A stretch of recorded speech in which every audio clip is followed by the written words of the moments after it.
Hi there, this is Praetor Crash 00. In today's quip, I'm entitling, Who Gets to Say This Is Offensive?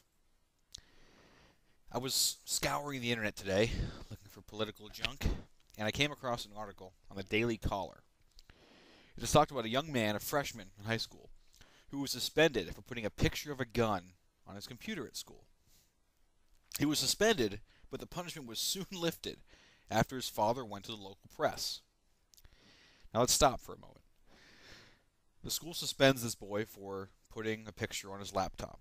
The laptop was owned by the school, by the way.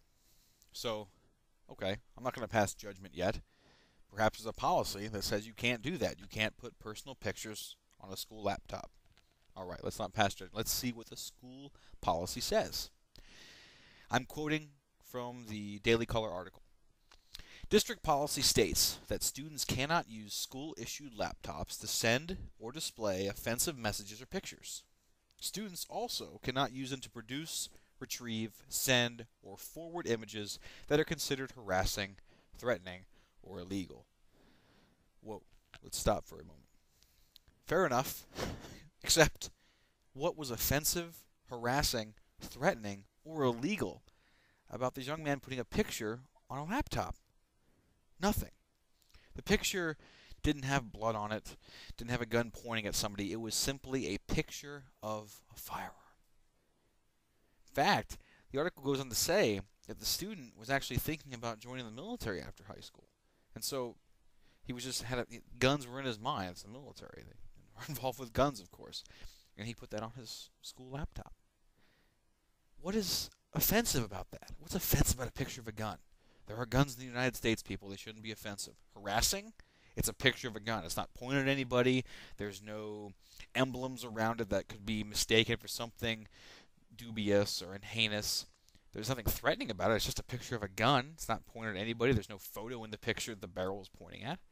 Is it illegal? It's not his gun. He doesn't own it. It's just a picture of a gun. So there's nothing wrong with it. Policy doesn't say that he can't put that on the computer. Policy says that he can't put something offensive, harassing, threatening, or illegal. He didn't, and he was suspended. Now, the school probably did this to get this kid out of there. It was a knee-jerk reaction to what's happened of late over the last few months with firearms. Understandably so. Knee-jerk reactions happen in this country. Just the media kind of propagates it. That said, who gets to say what's offensive? This school said that this was offensive. Okay. Policy certainly doesn't say this. Who gets to make that call? The point is, the people that aren't elected get to make these calls. You're going to say, whoa, Praetor, what are you talking about? We're talking about a boy getting suspended from school. Now you're talking about who gets to make rules overall. Let's just make it simple. It's politicians. They get to make the rules. They're elected and done it. No, you are incorrect, sir or ma'am. Politicians are the face of what we see when it comes to law. This is at every level, the federal level, the state level, the local level. Politicians, yes, they're the face of law. They get to make the decisions. They vote on it, it becomes law, and that's that. But the problem is, those laws don't just stop there. They're disseminated to the agencies under the lawmakers.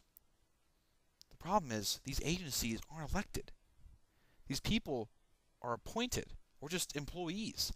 They're the ones that get to make the policies, the procedures, the guidelines that we citizenry have to follow after the laws are passed. You never get to see these people. You never see a bureaucrat. Not elected, not going to be on the news, not going to be in any broadcast, they're not going to be interviewed.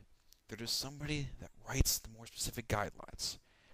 To give a good example, the Affordable Care Act, also known as Obamacare.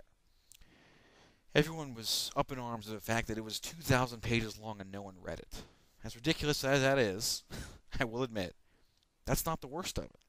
Once that was made into law, it was sent down to all the federal agencies so they could make their own policies and procedures based on it. These policy procedures are going to be thousands of more pages, all of which we have to follow. If we don't, we'll be fined.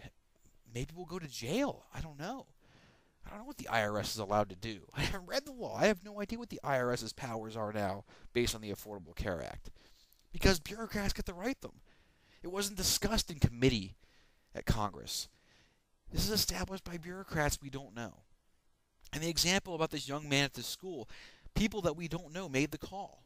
Oh, this gun on the screen is offensive.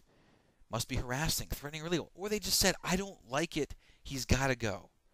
We'll never know, probably, because the person that made the decision wasn't elected. It's not on the record why they made the decision. It just happened. So I'm asking you, I'm pleading with you, get involved with this. I'm not talking about going up to Washington and start looking at every single bureaucrat you can find and ask them what they're doing, what their political leanings are, their biases are, their ethics, their moral code is. I'm just asking at your own level, at your kids' level, just being a citizen, being an American, get involved where you can and find out what these are going to be. Make sure politicians write specifics into the law so that these bureaucrats have to follow those letters. Don't let them pass broad laws that can be essentially morphed in whatever they want. Make them pass specifics. Make them get down and dirty with it. Make them actually have to do some homework, do some math, and actually make law that's specific enough that it can't be breached and it can't betray anyone's trust. Anyway, that's my rant for today. This is Prayer to Crash 00. Who says this is offensive? Thanks for listening.